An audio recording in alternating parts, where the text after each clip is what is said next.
Tiago, capítulo 2. Pois qualquer que guarda toda a lei, mas tropeça em um só ponto, se torna culpado de todos. Versículo 10. No Evangelho segundo Mateus, vimos que as primeiras palavras de Jesus no Sermão do Monte foram estas: Bem-aventurados os humildes de espírito, porque deles é o reino dos céus. Mateus capítulo 5, versículo 3. A continuação da carta de Tiago aos cristãos espalhados por todo o mundo enfatiza a lição deixada pela bem-aventurança inaugural do Sermão da Montanha. Olhando para Cristo, ele fez uma retrospectiva daquele sermão, destacando a humildade, o amor fraternal livre de acepções e a verdadeira obediência aos olhos de Deus através de uma fé prática. Incomodava Tiago o fato de ainda haver diferenças entre os irmãos, de modo que se comportassem exatamente como os de fora, tratando de modo desigual ricos e pobres. O menosprezo para com os desfavorecidos sociais era totalmente contrário à lei que afirmavam guardar. Intitulado por Tiago de Lei Régia, o amor ao próximo estava voltando a se equiparar ao patamar dos líderes judeus, perigo sobre o qual Jesus mesmo advertiu. Porque vos digo que se a vossa justiça não exceder em muito a dos escribas e fariseus, jamais entrareis no reino dos céus. Mateus capítulo 5, versículo 20. Honras e privilégios eram dados a uns e a outros descaso e indiferença. Falavam de amor cristão, mas na prática não passava de um jogo de interesses. Lembram quem é o destinatário desta carta?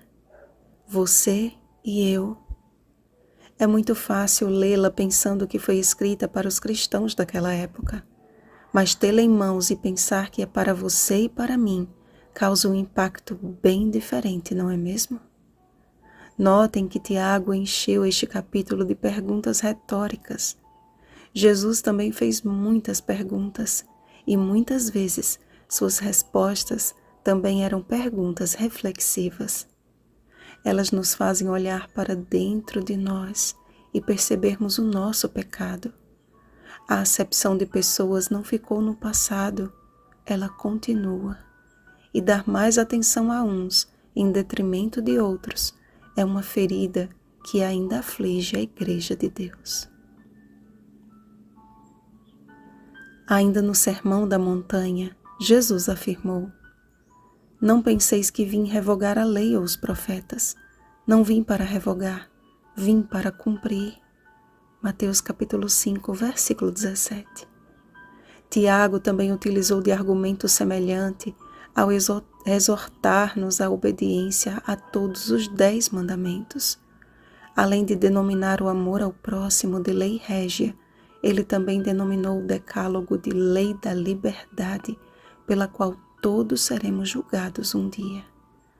Mas até que o céu e a terra passem, nenhum i ou um tio jamais passará da lei até que tudo se cumpra. Mateus capítulo 5, versículo 18.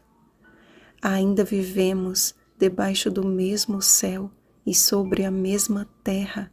Portanto, a nossa fé em Cristo deve continuar se manifestando através de uma vida de obediente serviço, pois a fé sem obras é morta.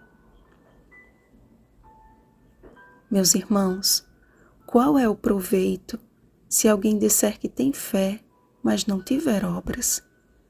Adianta um homem possuir uma perfeita oratória enquanto maltrata sua esposa e filhos em casa? Do que vale uma mulher de aparência piedosa, mas de língua perversa? Há coerência em alguém que se diz cristão enquanto trai o seu cônjuge? Deus, em seu grande amor e infinita misericórdia, estabeleceu uma lei composta não de 10 sugestões, mas de 10 mandamentos, cujo conteúdo é tão santo quanto seu próprio caráter. O Supremo Legislador pensou em nosso bem-estar eterno quando a esculpiu em 2 pedras. Em uma delas, ele estabeleceu como deseja ser amado. Êxodo capítulo 20, versículos 3 ao 11. E na outra, como devemos amar ao nosso próximo. Êxodo capítulo 20, versículos 12 ao 17. Gosto muito da ilustração de um rosto sujo. Como Tiago mesmo disse no capítulo anterior, a lei de Deus funciona como um espelho. Ela mostra a nossa sujeira, o nosso pecado.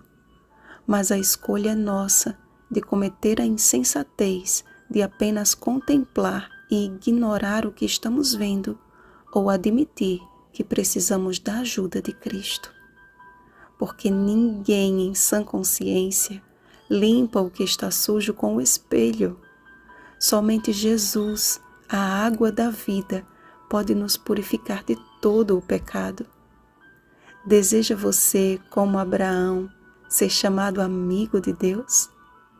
Abraão creu e obedeceu.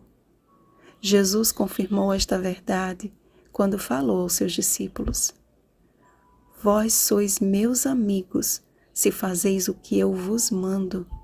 Isto vos mando, que vos ameis uns aos outros. João capítulo 15, versículos 14 e 17. Seja a nossa vida uma manifestação do amor de Deus derramado em nosso coração pelo Espírito Santo. Romanos capítulo 5, versículo 5. Eis a verdadeira obediência. Vigiemos e oremos. Bom dia, amigos de Deus. Rosana Garcia Barros.